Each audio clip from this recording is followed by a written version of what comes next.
You are listening to the Common Ground podcast, where social justice topics are discussed so that mutual solutions can be considered.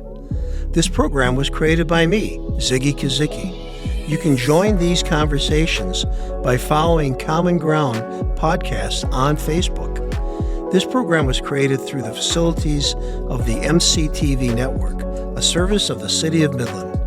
Charter, DirecTV, MCTV, and the City of Midland are not responsible for the content of this program.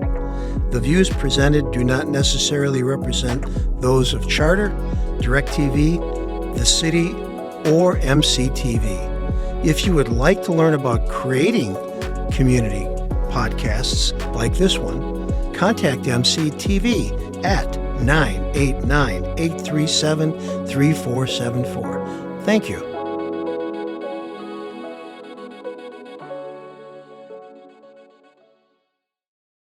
Hello there. Welcome to U.S. Common Ground. I'm your host and executive producer, Ziggy Kozicki. And U.S. Common Ground is about people getting together to talk about social justice, about ways in which we can find common experiences that benefit all of us, but also looking at many of the issues that divide us, with the idea that there must be a way or a path back to finding common ground so that we're not at odds with each other, but actually are supportive of each other's better interests.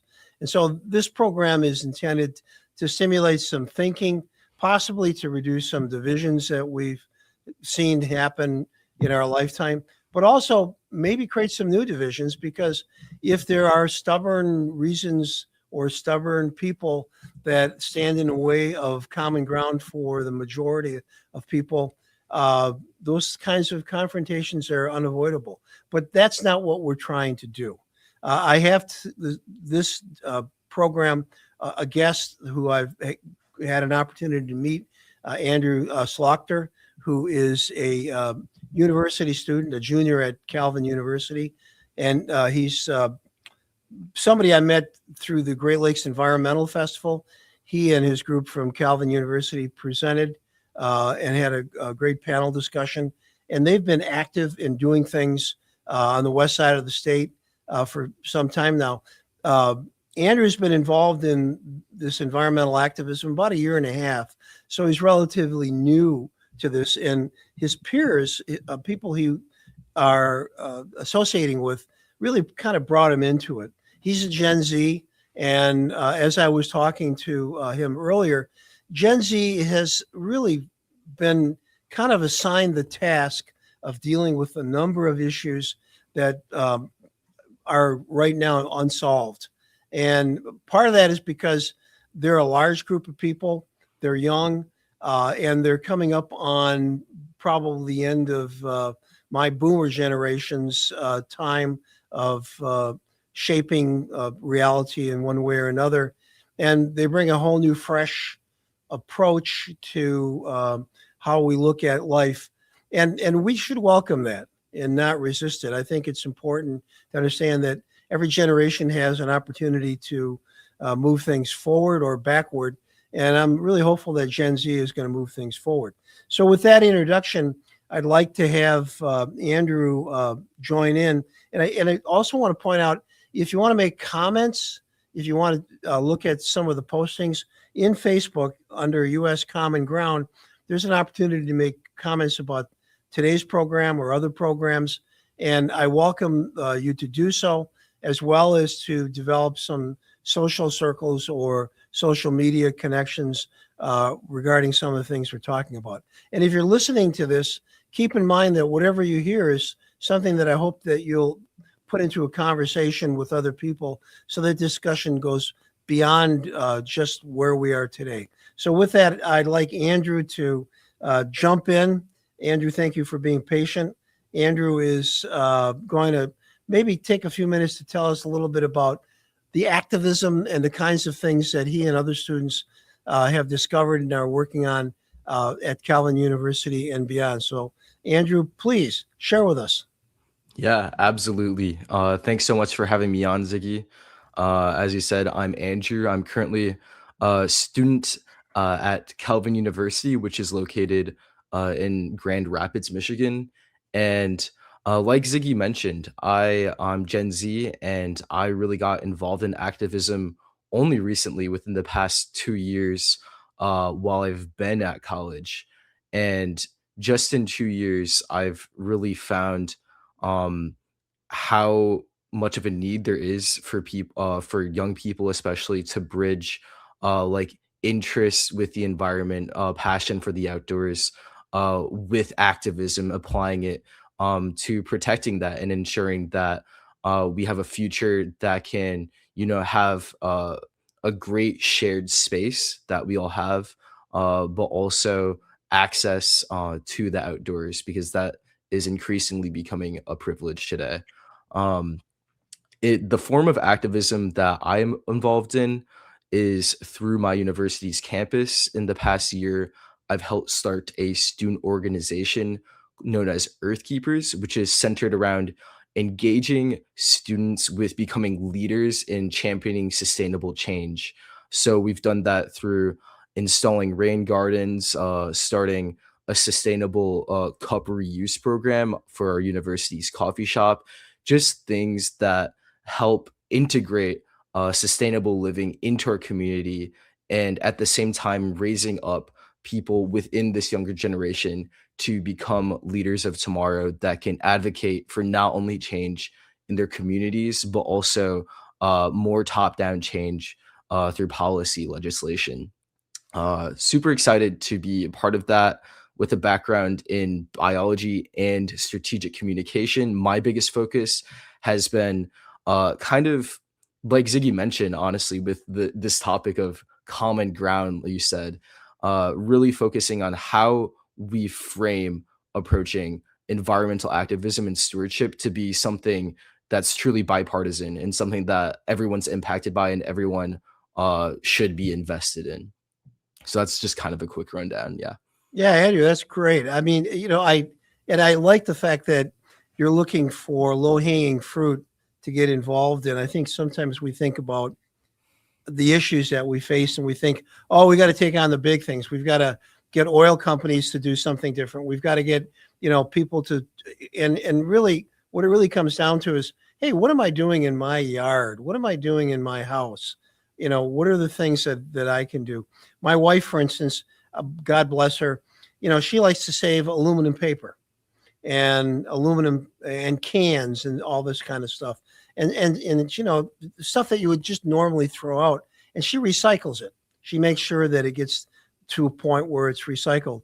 And, I've gotten to the point where if I have a candy wrapper and it's aluminum, I'll fold it up and I'll leave it on the counter in the kitchen because I know and it's maybe less than an ounce. And it's like, what is that? That's hardly anything. However, it's the idea, the thinking, the reminder that, we should be thinking constantly about how we do things and what we can do differently. And it is those small things. I like your idea of the cup saver thing too. And, interestingly enough, I don't buy too much coffee anymore out there in the marketplace. I went out and bought a very good coffee maker. I make my own coffee and it's cheaper and it's much easier and so forth. But when I did, I would collect these coffee cups from different places, these paper cups, and recycle them. And I would use them in the kitchen, for instance, to pour off grease from a dish or something, and then freeze it and then put it in the disposer, the garbage the collection, whatever. So it didn't end up just going into the waterway, ended up, going to a landfill or something. Yeah. And, Sure. I'd freeze it, put it in the freezer and so forth. And the cups were very useful for that. So I didn't throw them away. They got a second use. And those are the small things that we can all do. And one of the things that does too, is it reminds us, hey, I'm responsible for something. I think that individual responsibility is a really great starting point for creating that sense of community around sustainable change. While I believe individual action is something that we should all strive to do and be a natural result of like interest in preserving and protecting our environment. Uh, it also really requires at this point, like we mentioned before, kind of systemic change, large changes through policy.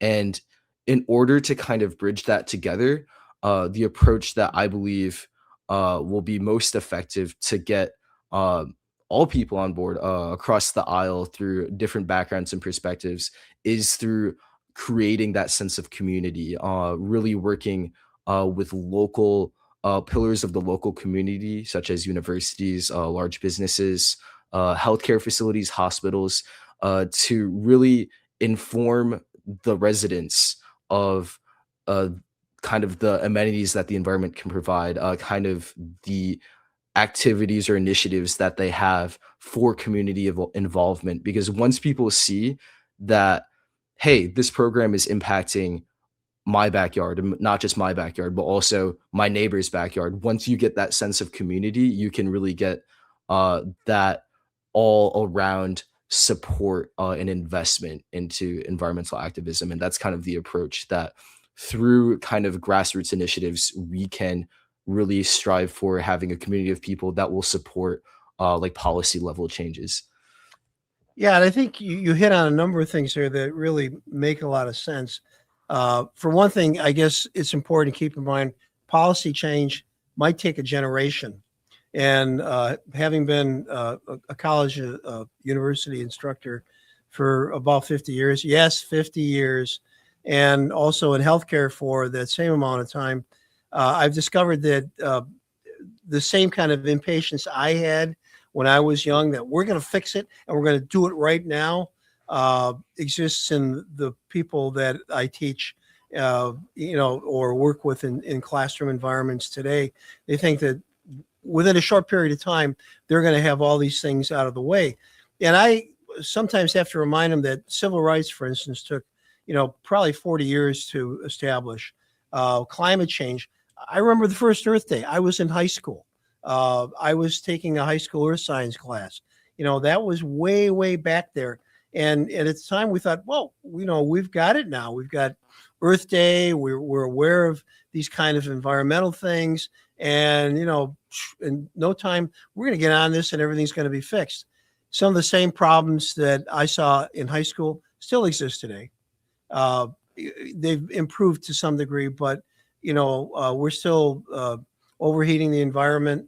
We're still putting a lot of toxic chemicals in the water, in the soil. We're still putting profit ahead of people in so many decision makings. So, it doesn't change quickly. It might take longer than most people think. In fact, I have come to conclude that there is probably a 5-generation timeline that people need to realize for making significant changes, and that things don't take place in the first generation. That's more conceptual. In the second generation, there's probably more action, but a lot of it is really, just window dressing. People with PR backgrounds know how to make people feel good. In the third generation, people start to add up the cost of not really being sincere. And in the fourth generation, there's panic. And finally, in the fifth generation, there's meaningful effort because they have no choice. They're up against a firewall, so to speak. And, they have to do something. Now, that really kind of throws a wet blanket on the effort of some people, because you might think, geez, I'm putting all this effort into it and I'm doing all this stuff, and I really don't see a whole lot of change. The change is there, but it's incremental. Now, what you're doing might actually be sped up because there are other forces at your disposal. Social media, the fact that you're a large group of people, and you can use social media, for instance, to effectively create communication. As you know, since you're looking at things like strategic communication and so forth, you can do a lot of changes in the way people think in a short period of time if you use it effectively. I really think this is a great time for Gen Z to start acting up, in a positive way, but to actually start doing something more than just waiting, but actually seizing the moment and taking control. And there's a good reason for it. Look at our politicians. Look at how old they are for the most part. They're out of touch. They're out of touch with what's going on with Gen Z. And there has to be a shift, a shift to another generation taking control, and that's not going to happen without a lot of effort. And I'm hoping that your generation really becomes more active in everything, including politics, but not just politics, but in everything in their community and everywhere else, because the torch is being passed to somebody, and hopefully it's being the task that comes your way is one that you're willing to take on. Yeah, I think you really bring up the great point of needing to pass that torch down to the next generation, because we're not just gonna solve these issues overnight, right? Um, and I think through higher education, that can be a great resource to kind of champion that change for younger folks, not just those who are enrolled in universities, but also because higher education campuses are such embedded in communities typically that they can become resources for people my age, but also within the local community. At least for myself and my peers, I can say that when we're looking for that big change, we've seen through the past decades of things like you mentioned, like we had relatively recently, if you think of just recent history, like the first Earth Day, Yeah, a lot of legislation being passed and awareness around the environment happening. But now we look a few decades later, and a lot of things haven't changed, and a lot of things are in the works.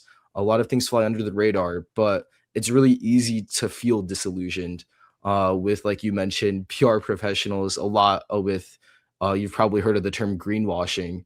ah, With corporations really just hmm, like painting a picture that doesn't reflect reality, yeah, and that's something that I think my generation is really fed up with. And I think a really great approach to that is understanding the role and importance of advocating for policy change, but also at the same time ensuring that, especially within your local community, you have those programs that create tangible change. yeah, For example, like I mentioned, with my student organization, Earth Keepers, last year we put in a rain garden that's right on the center of campus that people can walk by, enjoy, and interact with every day. If very, you very look at good. the grand scheme of things, Yeah, these rain gardens are meant to trap incoming stormwater to prevent it from flowing into local creeks that carry pesticides, chemicals, all sorts of things. So it does have that element of reducing negative impact on our environment, but more importantly, it really serves to kind of change student perception of like really seeing that, hey, we can make a difference in our lives directly, and that's like also reflective of the change that is to come that we might not see on a day-to-day basis, but it's important to keep those reminders in. yeah, and I think you mentioned education. Education has brought things like the rain garden up, and we have even more dynamic pictures like One Water, which is the idea of recycling our water, reusing it, so that it doesn't just wash away with things. That there is an effort to clean it or to reuse it in such a way, even the gray water for farming or whatever, so that water, which is a limited resource in many parts of the world and getting more limited because of climate change, needs to be treated much better than it has been in the past. But I think you brought up something too about the greenwashing. I'm still angry every time I see this one commercial. I don't think they're showing it very much, but it's a oil company, a company that produces petrochemicals and so forth, talking about their biofuels initiative, where they're actually learning how to create jet fuel from farming and growing plants or something. I'm not sure all the details there, but I'm sure that it's probably a test to see whether they can do it. But it's also good PR, because if they take a plot of land and put 20 acres out there and they put a little laboratory up and they show that they can actually produce jet fuel from plants, they can put that out there and say, hey, look, we're actually putting money into looking at whether this is feasible. And people go, oh, wow, they're already on to the next thing. That's cool. That's PR. They're just greenwashing. They're saying, hey, we know it's out there. We're aware of it, but we're not going to invest any real money or effort into it. If anything, we're going to spend all the capital we can to make sure that EV cars aren't supported so that we can continue to sell fuel to gasoline-powered engines, et cetera, et cetera. Yeah, and here's the thing that I think about. You've got these corporations, like oil companies, and I always think, they're kind of in the transportation business, but they are so rooted in the past. Instead of taking their billions and trillions of dollars of profit and investing it into new transportation, maybe building rail systems, electric rail, or building or investing in EV cars and transforming their business, moving on to the next iteration of how to use their capital. They keep doing the same thing. They keep digging out the same oil out of the ground and reproducing the same kind of things, which I think is really a penalty of profit. All they're thinking about is whether shareholders are going to get 15% versus 5% in their returns. And they're so short-sighted.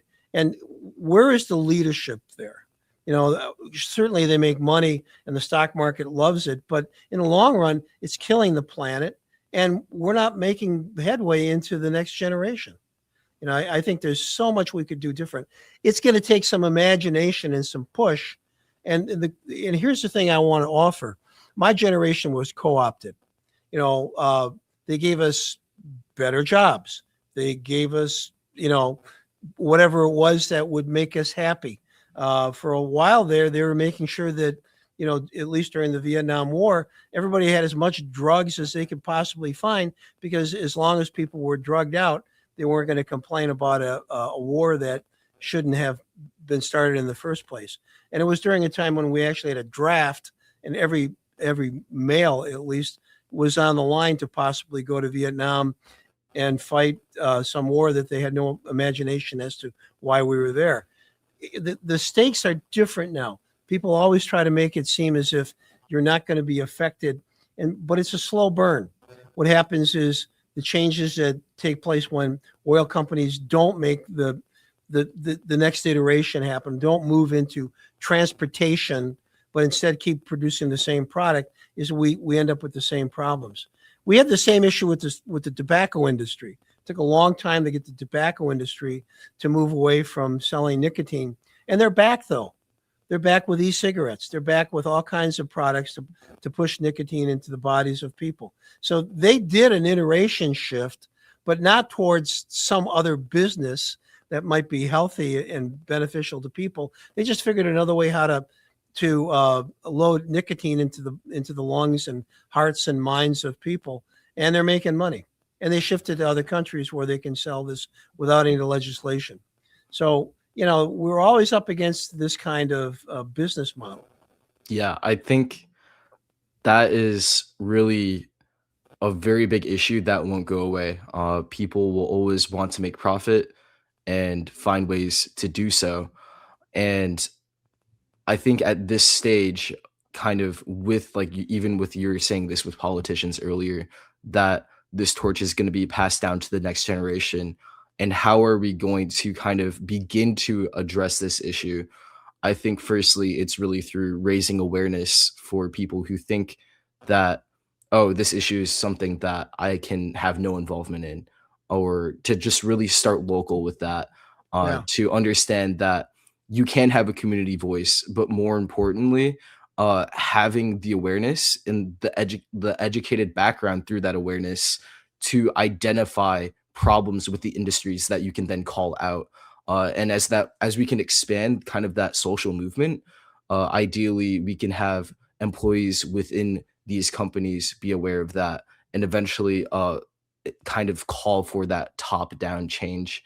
And I think that is one thing that our next generation is really going to have to focus on, calling for change in more transparency and reporting in terms of corporate social responsibility from these big companies, because they're becoming increasingly relevant in not only the economy, which drives everything, but also as they grow, a lot of these have such high impact emissions and impact on the environment.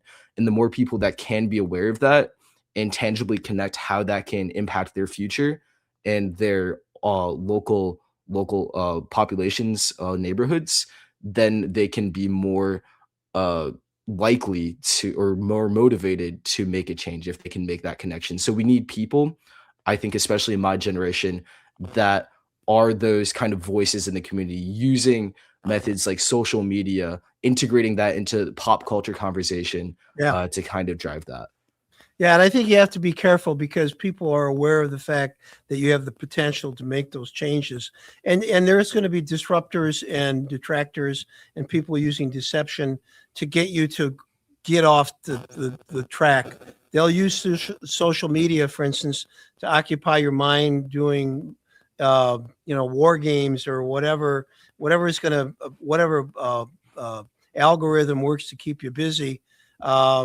They'll also, make you believe that they're doing things when they're not, because the business model that many of these people have, like with the cigarette industry, is one that they want to see it to the point where they continue to make money or continue to hold on to the market that exists out there.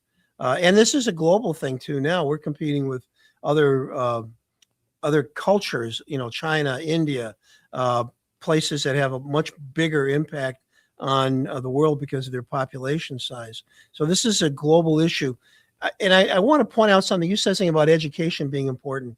I don't know what your thoughts are, but I'm disturbed that the present administration is disbanding the U.S. Department of Education, is disbanding the National Institute of Health, is disbanding the CDC, is disbanding the Labor Department, and all these places where people keep data, do research, track things, and are replacing it with industry reports, profit sharing reports, politicians' presentation about how good things are, and don't worry about it, instead of hard data, real objective data brought on by researchers like myself and others who really, aren't taking sides. They're just basically saying, here's the data. What are we going to do with it? I think that it's possible that greenwashing that you're talking about could really take a lot of people into feeling they're in a more comfortable position than they should be. Or here's the other thing: you can't do anything about it. Why even try? Just enjoy your life. Play your video game. Hang out at the coffee shop. Do whatever you want to do with your time. Just have a happy day. Don't worry about this other stuff because you're not going to be able to change it anyways. So disempowering people is a force I think that we faced, and they were pretty effective with it. They really were good at getting a lot of boomers to really just kind of go off into suburbia and buy another Suburban and think about what the barbecue on the Saturday morning, those kinds of things.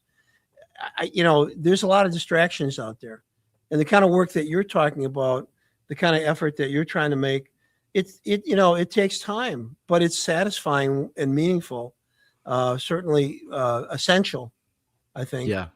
One counterpoint I'd offer to that, when we're looking at with the administration change and different priorities lying in terms of funding and what is going to be kind of put on the national stage, is to seek for headway that's made more at the state or local level. Ah, A lot of areas in Michigan, I know specifically Grand Rapids since I'm going to school there, have been developing great programs to kind of take action to make sure that their communities are a healthy space to live in going forward, because that's really what it comes down to. For example, Grand Rapids has the Climate Action and Adaptation Plan that they've been working on, and that looks at multiple sectors such as waste, transportation, and through that, there's plenty of ways to get involved, either with advocating for that, writing to your local senators, but also more at a tangible level, working with organizations that support those initiatives, like local watershed restoration groups. I'm personally part of one, Plaster Creek Stewards, which Yeah. is an organization that we worked with to put in the rain garden that's currently on our campus. So it's really about making connections between people and organizations and local policymakers that can create that change regardless of where more of like the federal priorities lie. And funding's definitely been a difficulty for that right now. I've personally experienced that as both a scientist doing environmental research, but also trying to get funding for even my student organization, just like a general student org. But I think that is even more important why that we can't look at this as an individual effort to create solutions, but really look to each other to support each other where we can. And once we can build momentum, connecting each other between neighborhoods, universities, local businesses, then we can really start from there, regardless of kind of where administrative priorities lie. Yeah, I like what you're saying. I was just in Grand Rapids this past weekend, and I must say that it is a community that has many positive things going for it, as does Midland, Michigan, another community that very progressive. And there are corporate groups, corporations there that have been responsible. I think of the Voss family, for instance, the Dow family are two groups that have really fostered a look at these kinds of things. So corporations can actually get on the side of helping move this forward and still be beneficial to their shareholders. So there is a possibility of doing this the right way. I want to thank you for joining. If people want to get a hold of you, is there a way they can do so? Yeah, absolutely. I currently run communications for my student organization, which is called Earth Keepers. So if you're on Instagram, you can look up Calvin Sustainability and contact me through there. You can also find me on Instagram at andrew.slochter. Shoot me a message, and I'm sure we can also include an email in the description down below of this podcast if you'd like to have a further conversation. I'd love to talk about what it actually looks like to create tangible change, especially within the younger generation, and not just talk about it and really walk that talk. Sure. And I hope we can have another gathering of minds here, and you can bring some of your cohort with you. And we're going to have another program incorporating some other ideas. And if you want to send a comment about this program, you can do so by going to Facebook, U.S. Common Ground, and I'll be happy to respond there also. I want to thank MCTV for being a progressive part of this broadcast also. And I also want to thank whoever's listening and hope that you share this and other ideas with people in your community to create some common ground. Because if we find common ground, we're going to find solutions. And solutions is really what we need to do. Andrew, thank you so much for sharing your time, being here. And like I said, I look forward to another opportunity to meet with you and others in the near future. And everybody out there, I hope that your day is better because of the effort that you're making. Thank you so much. And let's have a good new year.